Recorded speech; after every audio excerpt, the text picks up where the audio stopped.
My name is Leslie Dandria, and my husband Jim and I own Noble Ridge Vineyard and Winery in Okanagan Falls, BC. I honestly think we might have had to sell this business. I really do, because we knew we weren't going to drive it into the ground. We knew we did not want to spend our life affording it, which you can do, and we have, everybody's doing it their own way out there. I am not sure we would have still had the company. Really, truly. I don't think we would have been in trouble, but I think we would have sold it before we were in trouble. I mean, we could see that.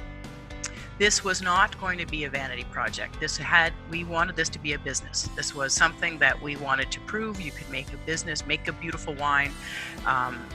But this needed to be a business, and a successful business that we could pass on to our children, that we could live a happy life, if you will, a retirement life. We were working like crazy people for the first 10 to 15 years, but that wasn't our vision forever, that we needed to get this to a place where we could live this life, because this was a retirement plan.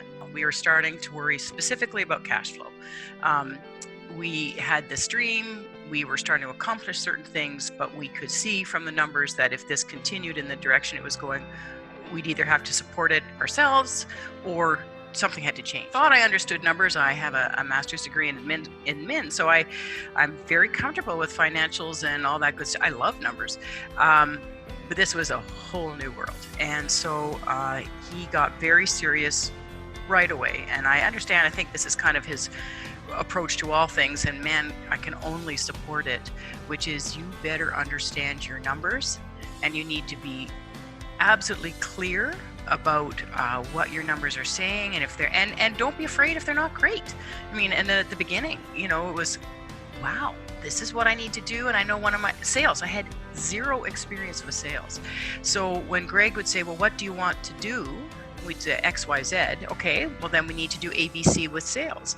And I'd look, how the hey are we going to ever get that kind of revenue number? And he said, hey, this is not an overnight thing. It just was a huge change to once we got down to numbers, and that it took a year and a half to 2 years of really hard work.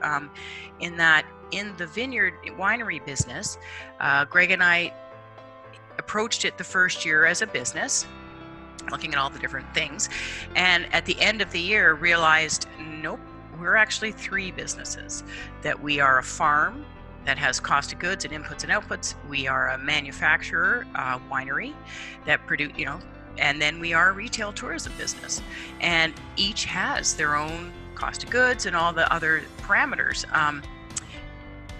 and net profits and the various things we're trying to do, and sales completely different for a retail tourism piece of us than my vineyard, for example.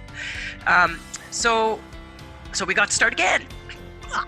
So that was painful, but so worth it. So we got it down, did it again, and really that's where it turned around. We were able to track, now that we had the basics, we got into more serious KPI, performance indicators, and what do I need to track besides the numbers, which were very apparent. But what, as we moved along the path, what other things should I be tracking?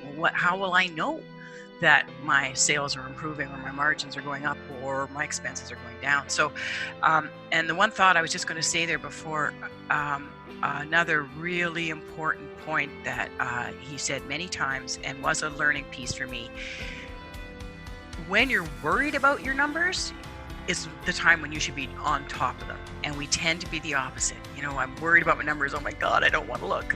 No, that's the time to look and be brave and look at it and, oh crap, it's not doing what I want it to do.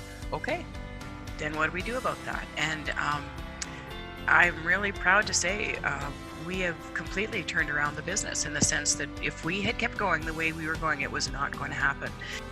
Oh my goodness, it was business changing for us, and it was a big dollar for us. I mean, I have not done this kind of work before. I've got friends who were consultants. I actually have a brother who said, why aren't you hiring me? And oh my goodness, I don't know how to impress upon potential clients the difference this particular program made for us. And we've talked a lot about numbers, but there was the calendaring process. I had a whole HR process that Greg walked me through. Obviously, sales and marketing for us. There was the tools you guys have are phenomenal.